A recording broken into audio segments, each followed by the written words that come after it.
thank you for joining me again. Thanks for coming back to my channel.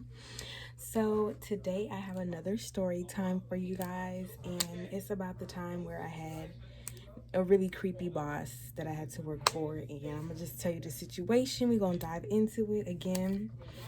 Make sure that you get your snacks, that you're in a comfy position. If you want to go change into your pajamas, get some hot chocolate, some tea, some lemonade, whatever, go ahead and do that. We're about to hop into the story time, and I hope you guys enjoy. So let's get to it. Okay, so this was a couple years ago. I want to say it was like 2016 or 2017. So one of those years. You know me, I'm always distracted in the video, and there's always a lot going on. So if I look, don't be distracted. Just disregard that. But this was like 2016, 2017, and around this time I was working at Golden Corral. I could not stand that job. Like, that was my first job, actually, Golden Corral. And I was on the I was one of the cashiers in the front line. And I actually have a lot of story times from Golden Corral. So if y'all want to hear those, you know what to do. Comment below, or you can always DM me on one of my social media platforms, and I'll be happy to tell those stories. But yeah, I was working at Golden Corral, and this was close to the time where this was like the latter part of when I was working at Golden Corral. So like around the time where I was getting over the job and I was just done. Like I just couldn't do it no more, and I was looking for other jobs because it was just too much. Like I was making $7.50 an hour, and the checks weren't popping. I was young then, I didn't have no real bills, but still, it was just a lot of work that we had to do, like slave work, and we were getting paid pennies. So I'm just like, I can find something better than this, a different job.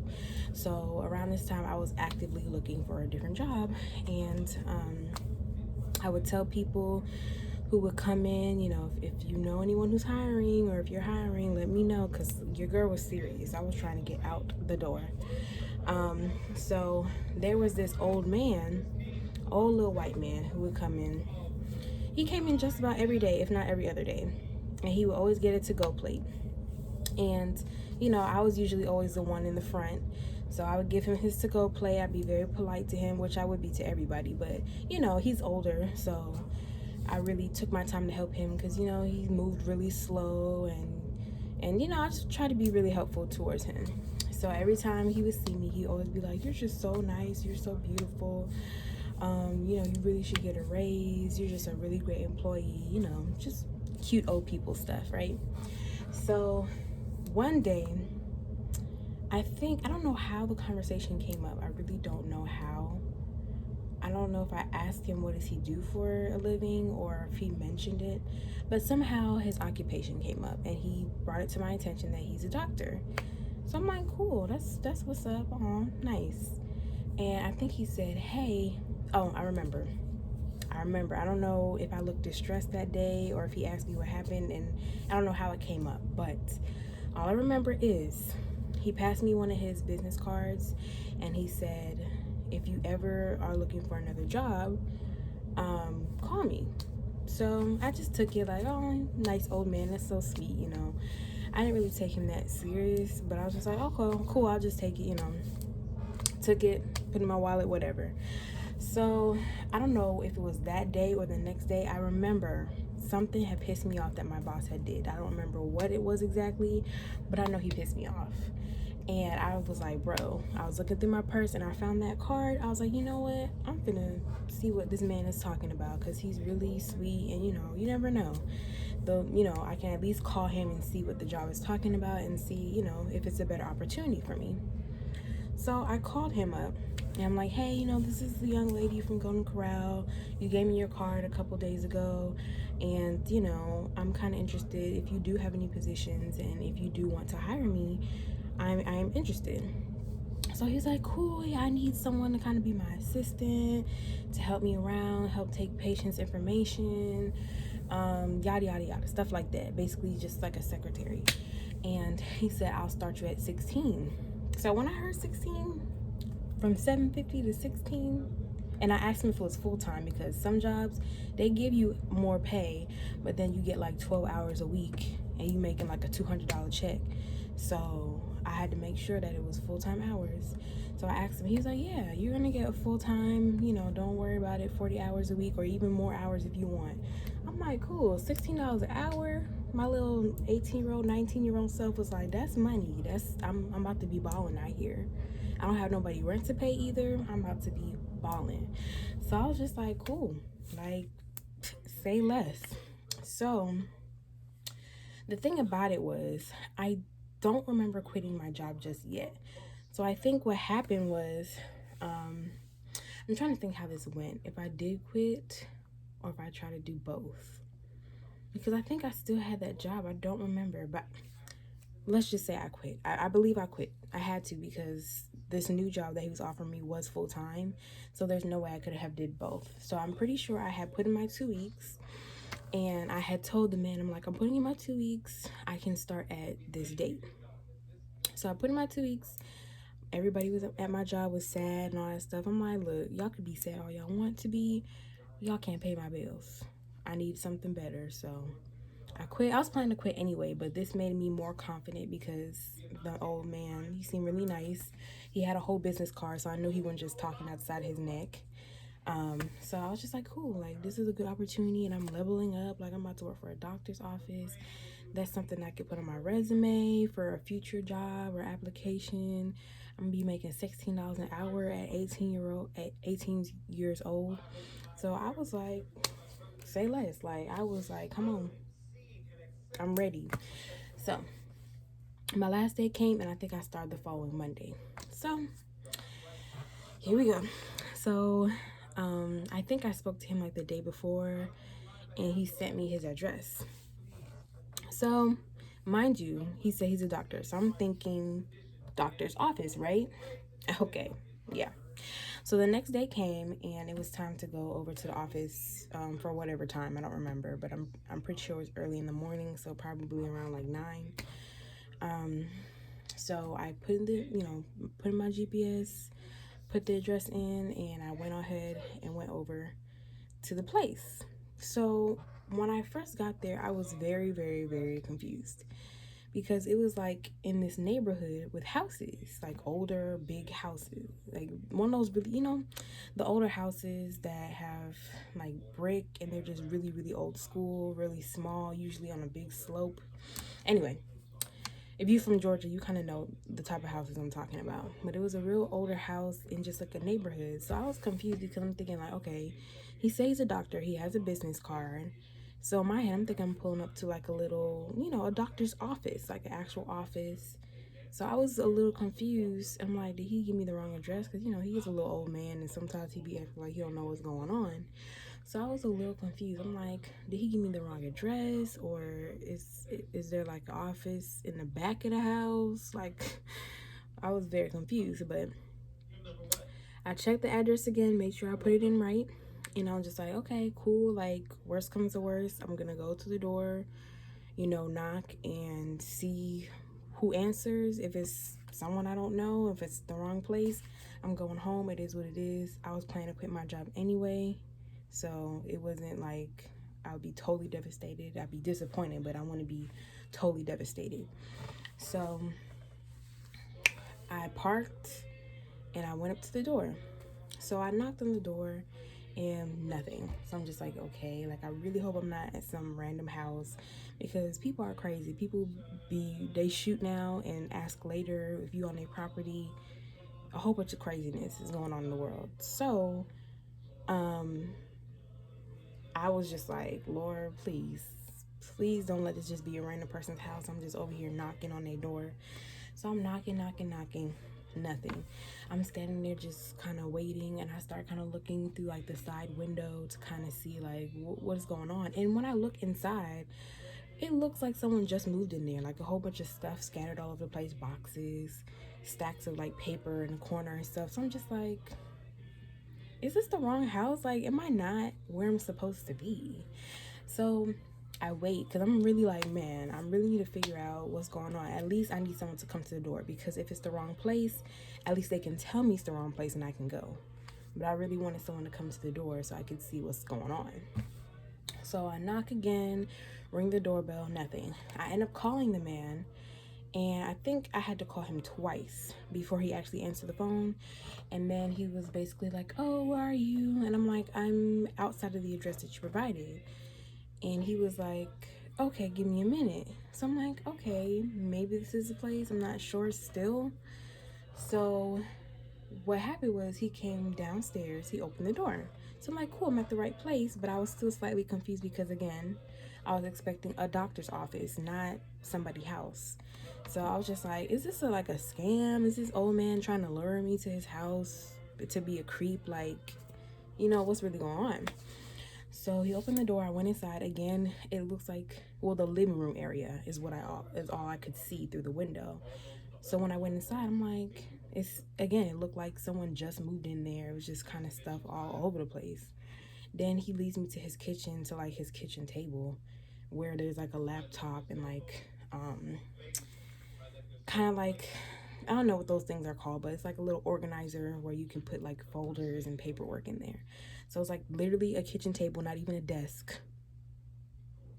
It's a kitchen table with files, like a file or organizer where you just put files and paperwork in there. And basically I was just kind of looking like, what is this? Like, am I being punked?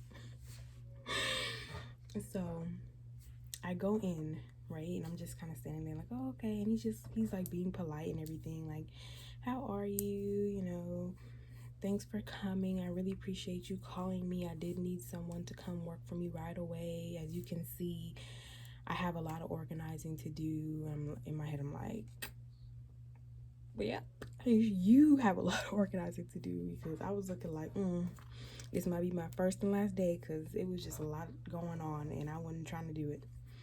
Anyway, so I sit down. He's like, sit down at the table, I'm gonna show you what to do. And then this random lady comes out of nowhere in scrubs, and she's just like, hey. And I'm like, hi. She's like, just kind of talking to him, and she's like signing some paperwork in the kitchen. I'm like, what's going on? Like, maybe she's another employee, I don't know. But basically she was like, oh, I'm his caretaker, like I help him out with certain things. And she kind of did look like a nurse, but I think she's probably like a CNA or something. So I was just like, okay, maybe this is official. Like, here's this lady here, I don't know, maybe this is official. So I was just like, let me just kind of wait it out and see what's about to happen, because we starting off wrong. So I'm back. I know, different clothes, different day. I had to kind of revisit the story because I was interrupted by baby girl, newborn. If you a new mom or just a mom in general, you know that newborn stage, that's when they're the most needy, and you gotta just, when they want you gotta stop what you're doing and you gotta take care of it, But anyway, back to the story. So basically, I was sitting at the table. I saw a lady in the kitchen. I was a little weirded out. I didn't know what was going on, but like I said, I was just gonna kind of wait it out and see what he's talking about, because in the back of my head, I'm just like, girl, it don't matter, $16 an hour. And again, I was like 18, turning 19. I probably was 18 at the time. So to me, $16 hours sounded like rich, sounded like, I was up there and I was gonna be balling, because you know how we do before we start a job, and you calculate how much you're gonna make before you start the job. That's what I did. So when I calculated, I said, ooh, I'm a millionaire. Not really, but I knew I was gonna make some good money, especially again because I don't have no bills to pay. So I'm sitting there at the table. It was a little awkward. I'm just like, I'm really sitting here at this kitchen table and I'm still trying to process like what the heck is going on. So the girl leaves, she gets her purse and she's just like, bye, and she leaves, and I'm just like, okay, whatever, maybe I'm relieving her. I still didn't know what was going on, but basically he left, like while she was in the kitchen and I was just sitting at the table. He left and went upstairs, and he was just like, yeah, I'm gonna finish getting ready. You caught me when I was getting ready. He was just like in a regular white t-shirt and some regular pants, but apparently he wasn't ready. He was like, yeah, I'm gonna just go upstairs and finish getting ready. I'll be back down. I'll kind of help you walk through everything and kind of let you know what you're gonna be doing. So I'm just sitting there for like a good 10 minutes, and I'm just kind of like on my phone and just kind of, you know, thinking about life. Like, what's going on? Why am I here? You know, how did I get here?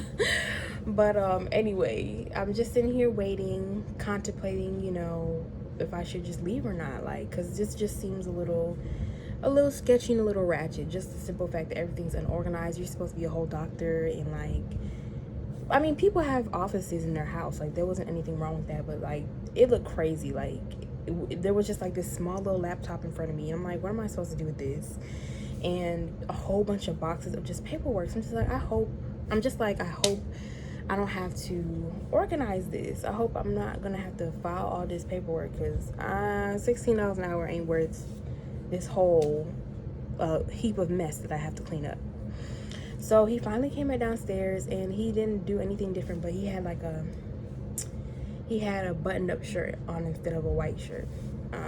And so it was weird. Like, it was kind of halfway buttoned up, and he was starting to like try and close it, and that's when I noticed his hands.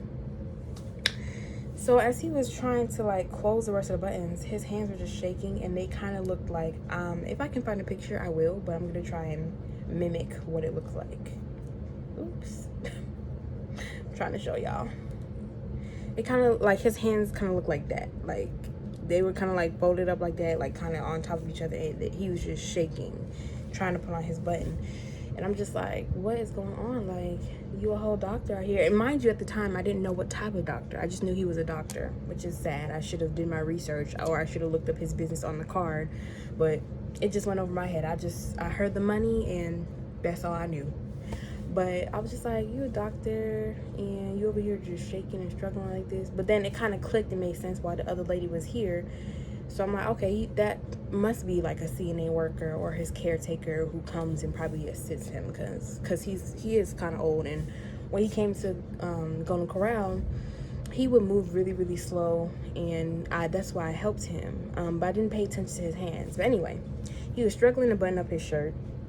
He finally got it. It seemed like it took a whole 30 years for him to button up his shirt. But when he finally was done, he basically explained to me like what I was going to be doing. So he opened a couple of windows on the laptop, and he pulled up like files on the computer and said, basically, you're going to click on each name. He gave me like a paper. You click on the name that's on the paper, and you basically like type up not their confession, kind of like a confession. So at this point, I found out that he was a child psychiatrist. So he would have patients, and basically my job was to open up, like either create a new file or add to the file that was already there.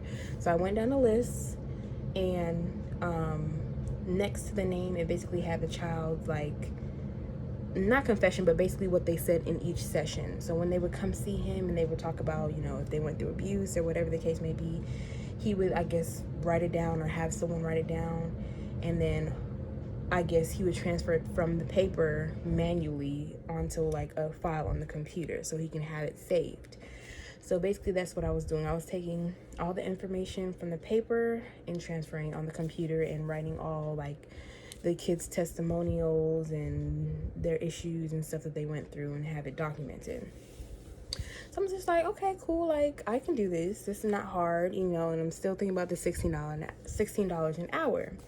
So I start the process, and he's just kind of like hovering over me, and I'm like, okay, you know, I didn't think nothing of it because it's my first day, and he wants to clearly see if I'm doing it right, and he wants to assist.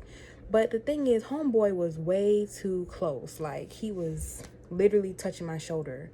And what was touching my shoulder was, it was like, at first it was his belly, but he got closer, and his like junk was like basically on my back. And I didn't feel anything, but his crotch area was still kind of pressed up against my back.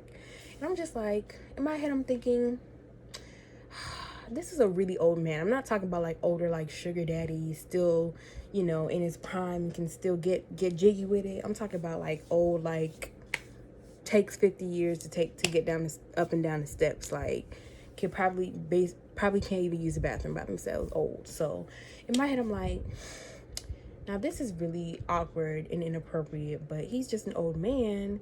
So should I just kind of let it go and just be like, maybe I didn't want to say anything because I'm like, what if I go off on this old man and start yelling at him and he didn't even realize that his crotch is touching me? Like, it's not even on his mind. He just close to me and he's not really realizing.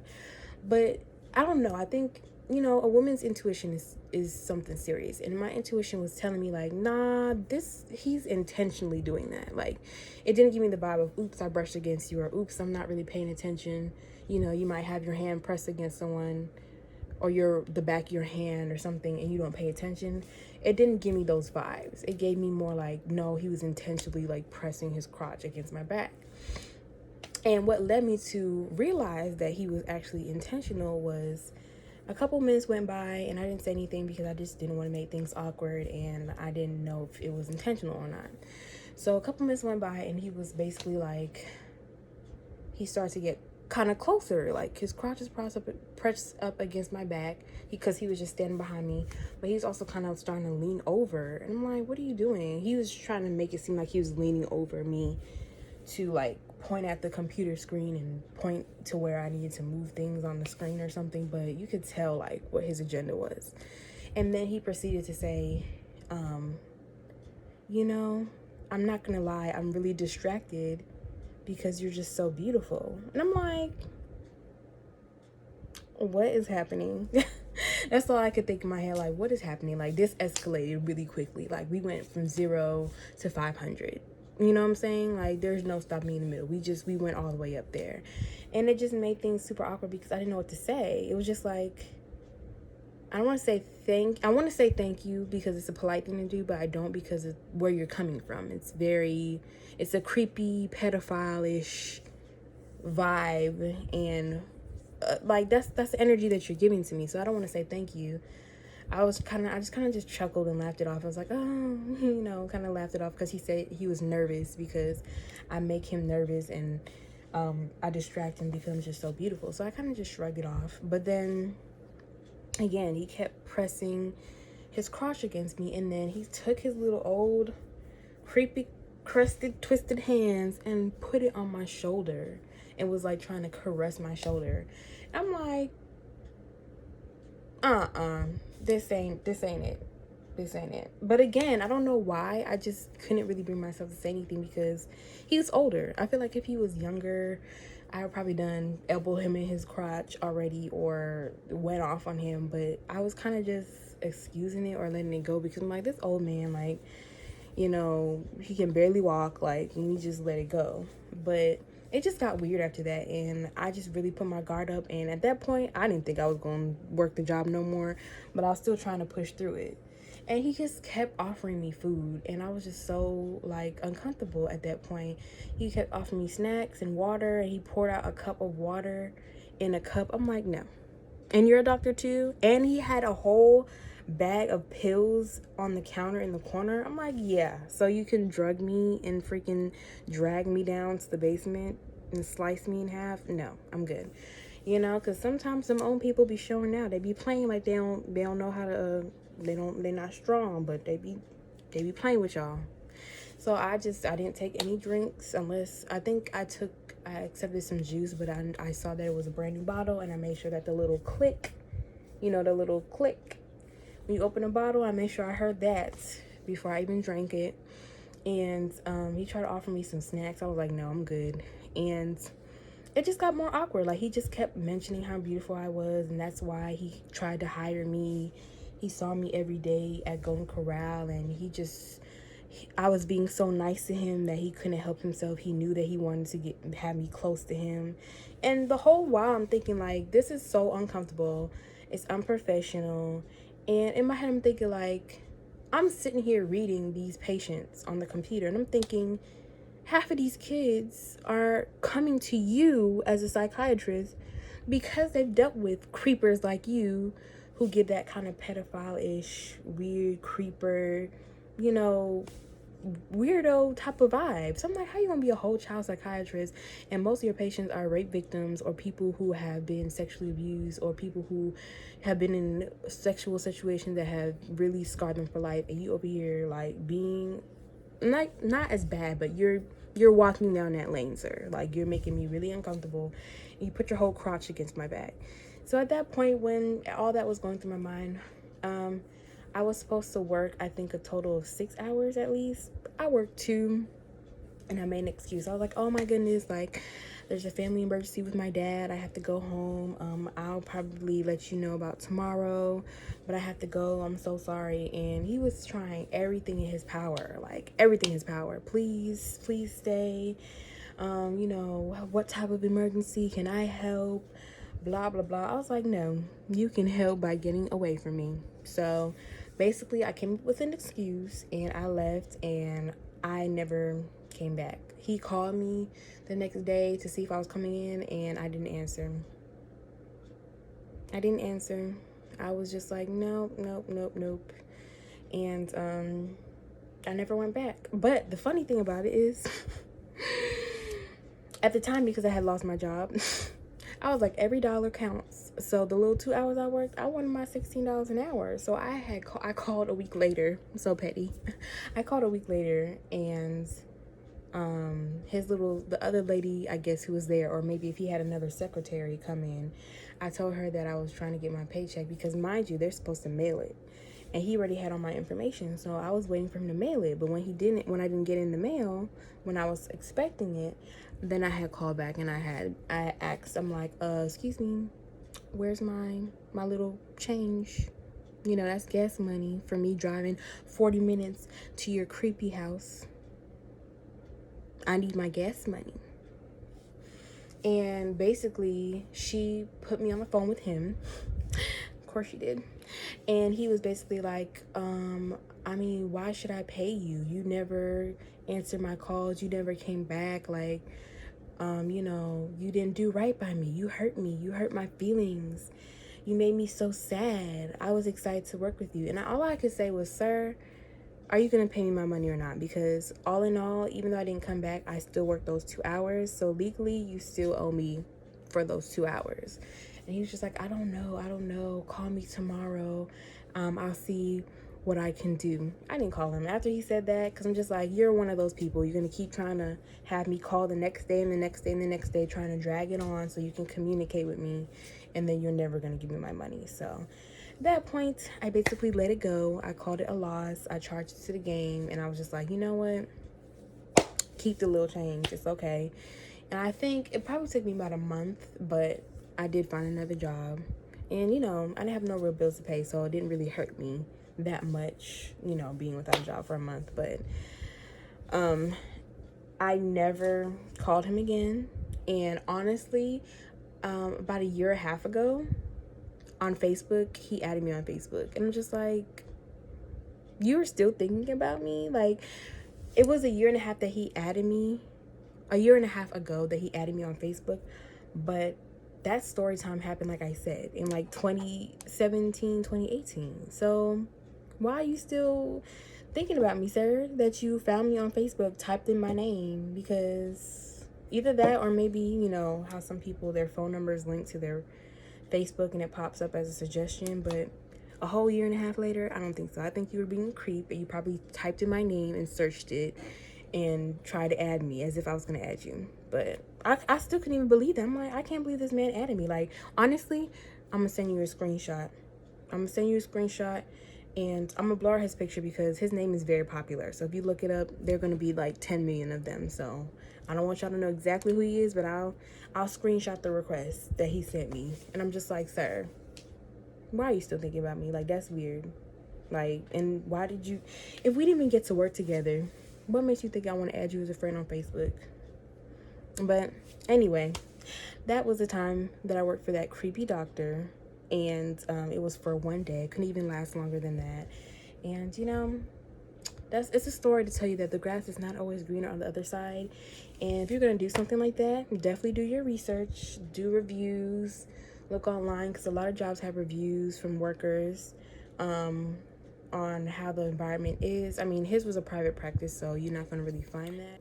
Yeah, so you wouldn't really find a review probably on like a private practice, but you can still kind of look it up and see what you're getting into, and be careful. Tell somebody where you're going, because honestly, I don't even think I told my dad or my my mom where I was going.